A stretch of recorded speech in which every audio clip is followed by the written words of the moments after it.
This is PNE Pod, the official podcast of the one and only Preston North End Football Club. My name's Niall.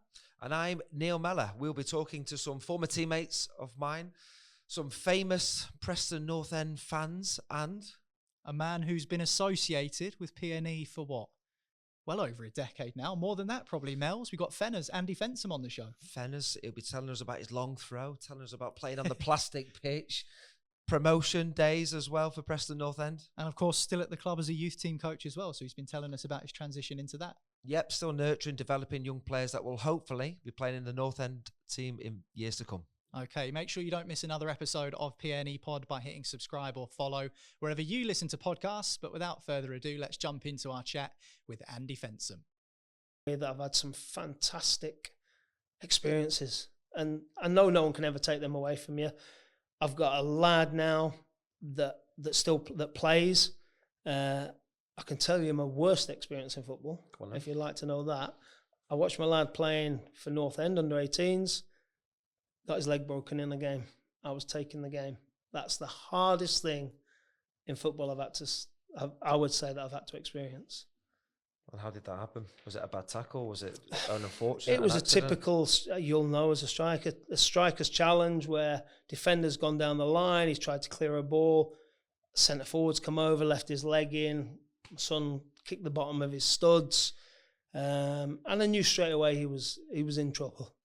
Lewis was one of these players that used to jump up from tackles, and he stayed down. I knew he was in trouble. My wife was walking the dogs around the sports arena track, so she'd seen it happen as well. And I remember walking up the touchline, and we're playing Wigan, walking up the touchline, getting to dead level to where he was. He was only 5 yards on the pitch, knew he was in trouble, and thinking, I can't go on.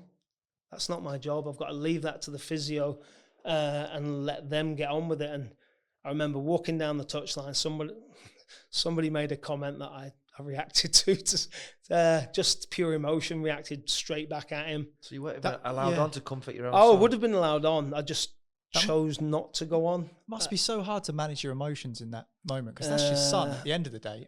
I know you're the manager, but that's your lad. Yeah. No, honestly, that's why I'm saying that is the hardest thing I've had to deal with. I've been released, and as you well know, things like that are never very nice. I've had to release young players. I've been part of that process. And again, all those things are really not very nice. The horrible side of football for me. But seeing my son obviously broke his leg.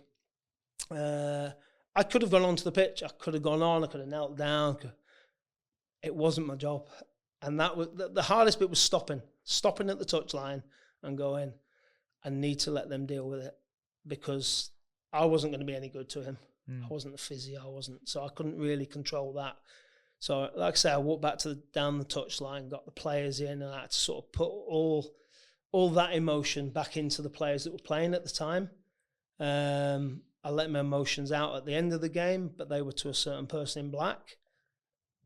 That was probably my release. So when did you next speak to your lad then after that?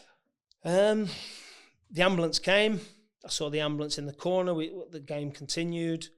As soon as the final whistle went, I shook hands with the official, the Wigan players and their staff, and I sort of walked past the referee. And I was saying to myself, "Don't say anything. Don't say anything. Don't say anything. Don't say."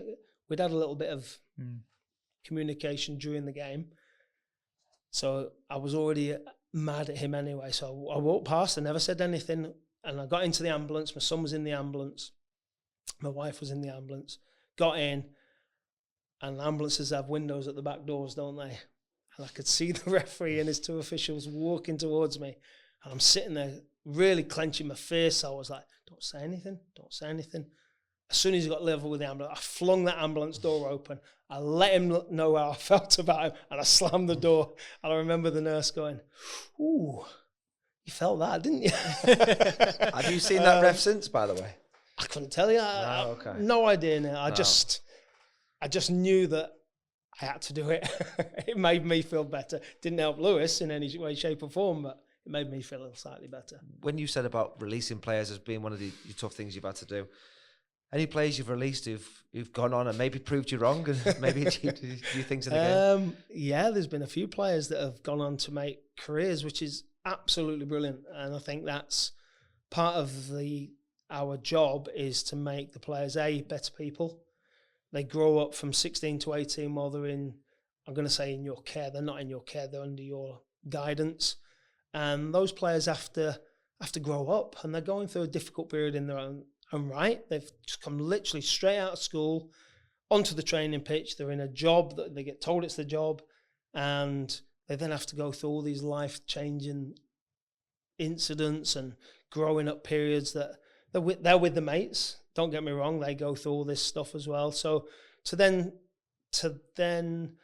have a player that you possibly think might be good for the club, but at the end of the day, I work for the football club, and the football club make the decision on those players. So there's been a few. You're not naming any, are you? No. You deliberately Move on.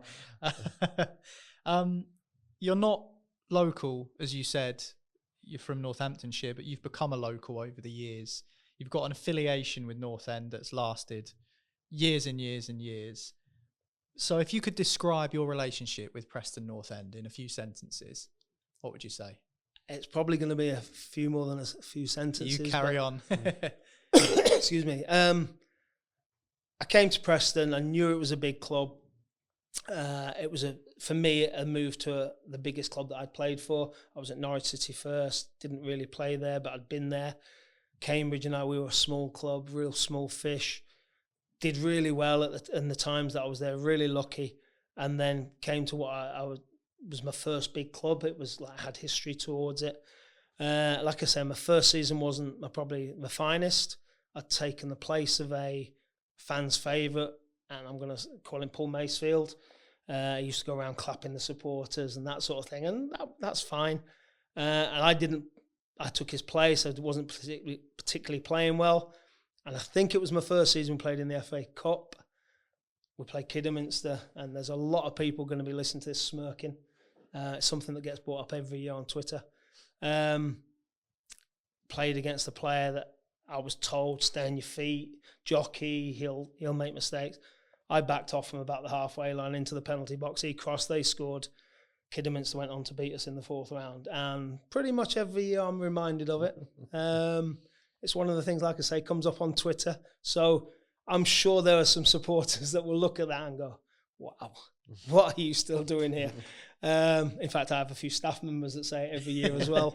Big North End supporters that say it. And then to win Player of the Year I felt I turned things around with the supporters. When I left, I was on good terms with everyone. So to now come back, coach, and touch wood, been here as long as I have, which is honestly in football fantastic. I love the place. I'm lucky enough to do a bit of commentating on iFollow. So I see the first team. I see how the first team operate. I'm hopefully producing players that are, at this moment in time, playing in the first team and with the first team squad, and have been over the years. And so that I feel is fantastic. I'm very lucky. That's how I see it. I'm lucky. I'm with a Preston lady, wife. We've been married 28, 29 years. So Preston's been my home now for 30 years. My kids are here. I've got a boy and a girl. Daughter Olivia. They're fantastic young adults now. And just to finish with, what do you tell the young Preston hopefuls and the under-18s? What do they need to do to get into the PNE first team? Work hard. Work hard is the underpinning thing for me. They have to enjoy the job. They have to listen, take on board some knowledge. They have their own ability. There's some of that ability we can't teach. We can hone it and make it better for them. But work hard. If you work hard, enjoy your work, you've got a chance. And what I will say is, if it's not here, make it somewhere else in football, because it's a fantastic industry to be in if you're in it. It's hard. It's hard graft, and I know a lot of people see it as a fantastic lifestyle, and that's the pinnacle of it. That's what you see in the papers and the adulation of supporters when you win games. There's nothing that beats that. Nothing at all. They go through some hard times, and they have to graft. They have to go through some pain, because that's part of life. But honestly, the lads that we have, if they work hard and they're better people ultimately at the end of when they came in because they've grown up more, then I think we've partly done it. Neil Mellor scored. Preston take the lead. And that's exactly what it means to Neil Mellor to score in the West Lancashire derby.